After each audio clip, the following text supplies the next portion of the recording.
अस्सलाम वालेकुम नाज़रीन, नवाज़ ॾिसी रहे HR JDO न्यूज़ ऐं माया वज़ीर उनर सिहत खाते सिंध जा पोल पधरा 12 सालनि खां पोइ सकल सिटी 2 में मासूम मुसबा रिंद में पोलियो जो वायरस ज़ाहिर। ख़बर मूजिबि ॻोठ बेग मोहम्मद रिंद में पोलियो टीम न वञण सबबि पोलियो जो केस ज़ाहिर थी वियो। मुसबा धीअ भाई खान जंहिंजी उमिरि 3 साल आहे, जॾहिं त मीडिया ते ख़बर हलण खां पोइ DHO शहीद बेनज़ीराबाद जी टीम ॻोठ बेग मोहम्मद रिंद में पहुती। पहिरें असांजे मुंहिंजे वॾे भाउ जी नंढड़ी आहे, उनखे बि हिननि टुकनि जे ज़रिए हिन पोले जा टुका हिननि न पियारिया आहिनि। उहो तव्हांजे अखियुनि जे आॾो आहे, उहो माज़ूर पियो आहे, मुंहिंजा माज़ूर पियो आहे। उन खां पोइ मुंहिंजी पंहिंजी नंढड़ी आहे, बिस्मा नालो अथसि। उन्हनि जे करे 1.5 साल पहिरें हिननि पोलियो पियारियो, उन खां पोइ ख़तमु थी वियो पोलियो, वरी हिननि न पियारियो आहे। उन खां पोइ असां वरी हींअर खणी आया नंढड़ी खे, महबूब इलाही चयो त हिन खे पोलियो झटको अची वियो आहे। उन खां पोइ असां इस्पताल में आया आहियूं। हिननि जा दॿा जेको हिते इस्पताल में वेठो आहे, उनखे चयोसीं साईं हीउ मसइलो थियो आहे, त हुन चयो साईं दॿा कोन्हनि, दॿा अचनि था, दॿा अचण वारा आहिनि। हिकिड़ो ॾींहुं हिननि इहो ज़यान करे छॾियो।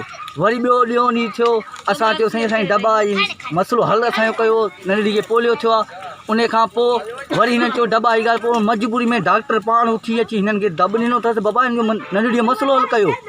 उन खां पोइ नंढड़ी डॉक्टर साहब पाण हुनखे चयो, पोइ महबूब इलाही उथी, उहो पोलियो वारी पाण उथी, पोइ हुनखे चयो आहे, पोइ सरवर मूंखे ॾिना आहिनि दॿा, पाण बि कोन आयो आहे, न त कमु इन्हनि जो आहे, अचनि हिते सभु ॻाल्हि उन्हनि जो कमु आहे। न आया, असां पाण दॿा मां पाण ख़ुदि खणी आयो आहियां दॿा। नंढड़ी जो जेको काकूस आहे उहो बि असां पाण खयो आहे। उन खां पोइ हिननि पोइ इहा ॻाल्हि खणी अचो इस्पताल में, पोइ पेशाब ॾिसंदासीं, पोइ हीअ ॻाल्हि मुआड़ कंदासीं। उन खां पोइ वरी विच में न आया न छा। उन खां पोइ हाणे जी ॻाल्हि आहे, नंढड़ी जो तव्हां पंहिंजे अखियुनि जे आॾो आहे, जेको तव्हां ॾिसी सघो था, नंढड़ी हू माज़ूर पई आहे। हाणे हुनजे पोलियो, हाणे रिपोर्ट आयो पोलियो झटको अची वियो आहे हुनखे। कयो वञे, मूंसां इंसाफ़ कयो वञे।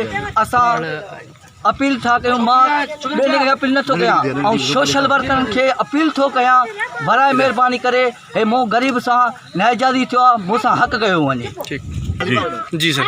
एक तो खुदा का शुक्र है कि बच्ची फुली वैक्सीनेटेड है, इनके पास कार्ड भी है, रजिस्टर भी है। दूसरे अल्लाह का शुक्र ये है कि जब इस पे असर अगर नज़र आया और जिस भी डॉक्टर ने देखा और इन्होंने स्टूल दिया और जो स्टूल कलेक्शन हुई वो हमने बड़े फर्स्ट क्लास तरीके से इस्लामाबाद पहुंचाई, और इस्लामाबाद पहुंचाई तो ये रिपोर्ट आई। वरना अगर हम ये ना भेजते या कोई बीच में कोई मिसिंग लिंक होता या देर करते या सही तरीके से ना भेजते तो ये कभी भी इस्लामाबाद से रिपोर्ट ये आती ही नहीं। तो इसका मतलब ये कि और जो रिपोर्ट भी किया वो हमारे डॉक्टर ने किया। और अल्लाह का शुक्र एक बहुत अच्छा ये है कि इसने 7 से ज़्यादा जो डोजेज है पोलियो की खतरों की वो पी हुई है, और वो भी रिकॉर्ड पे इनके पास भी है। और ये कभी भी रिफ्यूज़ल रहे ही नहीं है, कभी इन्होंने मना किया ही नहीं है। यहाँ तक कि आखिरी दफ़ा इन्होंने जो कतरे पिए हैं वो अभी जो हमारा केस रेस्पॉन्स जो हुआ है नवंबर में, 4 नवंबर को उस तारीख को यहाँ पे पिए हैं। चाकिंग भी यहाँ पे दस्तियाब है, लेकिन फिर भी हम सीरियस हैं। हमारी टीमें उतर रही हैं, हम इस चीज़ को अच्छी तरह इन्वेस्टिगेट कर रहे हैं कि क्या वजह है कि सारी वैक्सीनेशन होने के बावजूद, सारे कतरे पीने के बावजूद क्यों इसमें आया है, क्या चीज़ है। उसके लिए फाइनल डिसीजन के लिए हमारी टीमें उतर रही हैं। Thank U.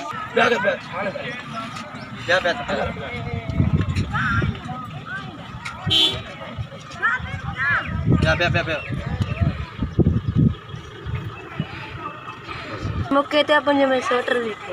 अच्छा, तव्हांजी उमिरि घणी आहे बाबा? अच्छा अच्छा, हीअ ईंदा हुआ पोलिया प्यारण ईंदा हुआ, हिते कोन ईंदा?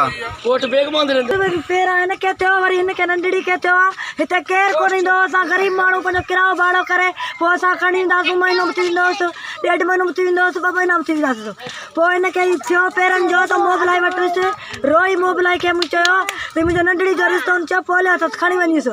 सर्वर खे घुराए इस्पताल में सरकारी में, हुन सां गॾु मूंखे मोकिलियो अथसि, त हुनजो वञी हलियो घर, तुंहिंजो मसइलो हल कंदुसि।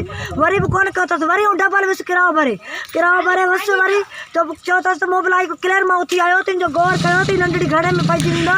दिन जो कोशिश कौन करता है भेण पोलियो टीम हिते ईंदी हुई ॿारनि खे पिया टाइम कोन ईंदो असां पार करींदासूं टुका बुका सां पार खणींदासूं महीनो बि थी वेंदो टुके जो अधो ख़तम थी वेंदो पोइ हणाईंदासूं अरे हिन खे हिन खे नंढड़ी खे अॻ में थियो वरी मुंहिंजी नंढड़ी जो थियो आहे कौन मोबाइल वटि खणी वियुसि मोबाइल खे शक पोलियो चलो अथसि